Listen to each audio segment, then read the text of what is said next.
Salut à tous, c'est Manu, j'espère que vous allez bien. Eh ben moi ça va super, je suis ravi de vous retrouver dans cette vidéo pour vous parler de montres connectées de la marque Bebinka. Il y a quelques semaines, je vous avais testé le modèle homme, et bien cette fois-ci, ça va être au modèle féminin.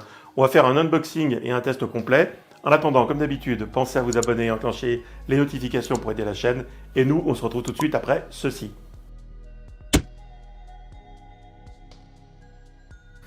Allez, l'unboxing de la boîte, alors qui ressemble fortement d'ailleurs à une boîte de montre homme. Elle est un petit peu moins épaisse. On va voir le contenu, normalement ça doit être à peu près le même, à pas grand chose près. Alors la petite mousse de protection, donc là c'est bien, j'aime bien, c'est propre. On a donc le cadran qui vient se loger à l'intérieur, donc superbe finition. Donc là on a un espèce de rose gold qui est assez joli. Et sous la mousse, on va retrouver donc le chargeur. Ah ça c'est bien, voilà, deux bracelets. Donc on a un petit chargeur, comme d'hab. Et là on a deux bracelets, on a un bracelet métal, qui est vraiment plutôt sympa, pardon, qui est assez joli. Et on a le bracelet silicone. Donc ça aussi c'est plutôt une bonne chose. Le bracelet c'est vraiment bien. On n'a pas ça sur les autres modèles. En général c'est plutôt sur les hauts de gamme. Donc ça c'est bien. On enlève le petit papier, puis on va voir un petit peu ce que ça donne au niveau de l'éclairage du bracelet. Alors on va peut-être déjà se mettre un bracelet silicone. Ça sera plus facile à prendre en main, mais elle est bien finie, elle est propre. J'en attendais pas moins de cette marque de montre. Allez, on va clipser ça. Donc on a des attaches faciles, donc ça c'est l'avantage. Maintenant, de toute façon, toutes les montres ont des attaches faciles. Voilà.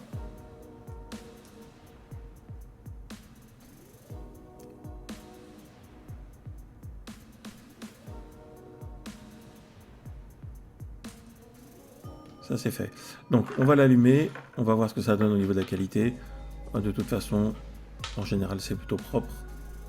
Donc on maintient 3 secondes. Et voilà. Donc jolie luminosité, on a un bel écran. Donc on va voir un petit peu ce que ça donne au niveau des cadrans. Alors je sais pas si... Alors là comme ça en swipe, comme ça, on a les différents raccourcis. Donc là on a l'éclairage, la luminosité.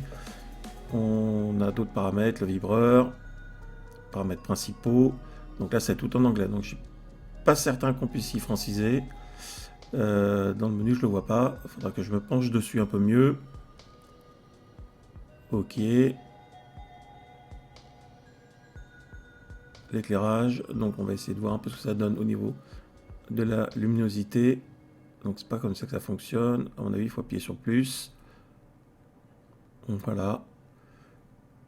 Donc suffisamment lumineux. Ça c'est bien. Si je maintiens appuyé, est-ce que je change de cadran?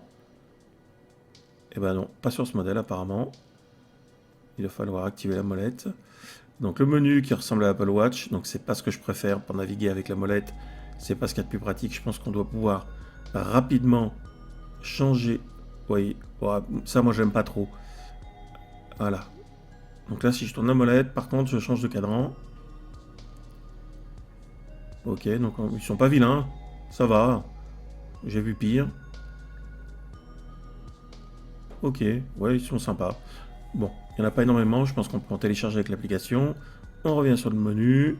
On va regarder un petit peu ici si on peut changer l'interface de navigation. Voilà. Là, normalement, on devrait avoir un menu avec le scrolling vers le haut et le bas. Donc ça, c'est déjà plus pratique. J'apprécie beaucoup plus. Donc on va retrouver toutes les mesures. Hein. Ok, l'oxygénation du sang, le nombre de pas, etc. Donc là, aucune nouveauté, je vous dirai au niveau de la précision un petit peu plus tard. On a la fonction jeu. On a deux petits jeux apparemment. Ok, bon.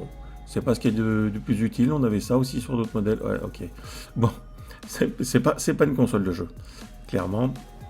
Et on a un autre jeu là. Ok, je crois que je vais pas insister plus. On va arrêter ça rapidement. Ouais.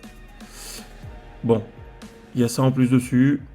Franchement, je pense que personne ne s'en servira. Ensuite, on a par exemple la fonction lampe de poche. On va retrouver, qui est pratique. Ça, par contre, on s'en servira plus facilement. Donc voilà, grosso modo, ce qu'on va retrouver sur cette montre.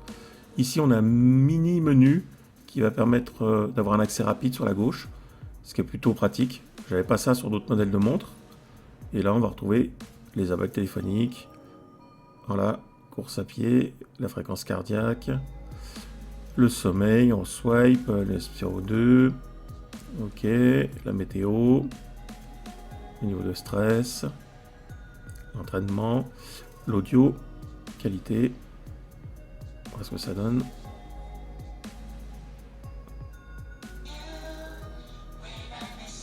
Voilà, on est sur la même qualité que ce qu'on a sur la montre Homme, qui est plutôt très bon au niveau de l'audio. Ça c'est propre, ça permet d'avoir déjà une bonne qualité, en tout cas pour les appels téléphoniques. Mais je vous teste ça un petit peu après. Là c'était juste pour un premier coup d'œil général sur la montre. Ok. Bon, on a fait un tour rapide. Je vais la tester, la charger et je vous en dis un peu plus tout de suite après derrière. Moi, il se passera un petit peu de temps et pour vous, ça sera immédiatement après. Deux applications qui fonctionnent bien pour la montre. Alors, vous avez H-Band qui est préconisé par Bebinca et vous avez Dafit qu'on va utiliser qui est beaucoup plus rapide, en tout cas en connexion Bluetooth. Alors, on lance, on est connecté quasiment immédiatement. On a déjà des paramètres de la montre qui s'affichent, donc les pas, etc. Les informations, le niveau de la batterie qui est là. Et on a ici les notifications qu'on peut activer ou désactiver en fonction de son besoin.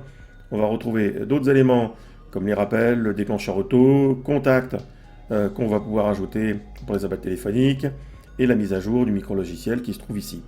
Ensuite, on va dans un autre onglet. Alors, on a plus de détails, la fréquence cardiaque, ici la saturation, VRC, le niveau de stress, etc., la course en extérieur. Et après, on va pouvoir accéder aussi à différents petits paramètres comme les paramètres d'objectif, avec ici le poids, la taille que vous allez rentrer. Les petits écrans qui sont déjà incorporés, vous en avez quelques-uns. Sinon, en mode ligne, vous avez le petit plus, vous cliquez là. On va activer le Wi-Fi, je suis hors ligne. Et on va actualiser. Vous allez voir, on en a quand même déjà pas mal. Voilà, on va cliquer réessayer. Et voici les différents modèles. Alors vous allez sûrement trouver votre choix. Vous en avez énormément. On va en choisir un au hasard. Là on va descendre encore un petit peu. On va laisser charger. Et on va prendre, par exemple, on va prendre le Sunset qui est là. Voilà, je sélectionne le 6534, télécharger. Alors vous allez voir, c'est relativement rapide. Sur certains modèles de montre, ça peut prendre jusqu'à une petite minute, mais là, c'est en direct. Donc vous voyez la barre de chargement. Et je vous montre après directement ce que ça donne sur la montre.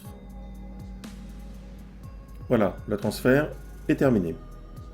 Alors le résultat final est plutôt sympathique. Voilà ce que vous pouvez avoir. Je vous laisserai bien sûr tester la deuxième application en fonction de votre smartphone, celle qui correspondra le mieux. Une fois au poignet, on swipe. Alors les contacts, le menu est passé en français automatiquement, dès que ça s'est connecté avec l'application, ça c'est bien. On va swiper, donc là le raccourci, les contacts, l'assistant linguistique, les étapes de course à pied, la fréquence cardiaque qui est prise en permanence et qui est plutôt juste. On va swiper encore une fois, le mode nuit, ici l'oxygénation, donc on va la prendre, 97, 98 c'est juste, la pression artérielle, elle doit être un tout petit peu plus élevée, et ben ça me paraît correct aussi, c'est pas mal, la météo, ici le niveau de stress, alors c'est une évaluation, donc on va voir ce que ça donne, 43 c'est pareil, ça me paraît cohérent, et on va faire un test d'appel téléphonique. Voilà, la qualité audio est plutôt très bonne. Et tout de suite après, on voit apparaître la notification de l'appel manqué sur la montre. Pour en conclure avec cette montre, eh bien mon avis est plutôt positif. Les résultats affichés par les capteurs sont plutôt relativement précis, donc ça c'est une bonne chose. Alors il y a juste la pression artérielle, ça par contre je suis pas surpris, c'est pas une montre qui est prévue pour ça en particulier. Sur une marche en extérieur par exemple, comme vous pouvez le voir actuellement à l'image, les résultats sont cohérents, que ce soit sur la distance parcourue ou la fréquence cardiaque, ça reste relativement correct.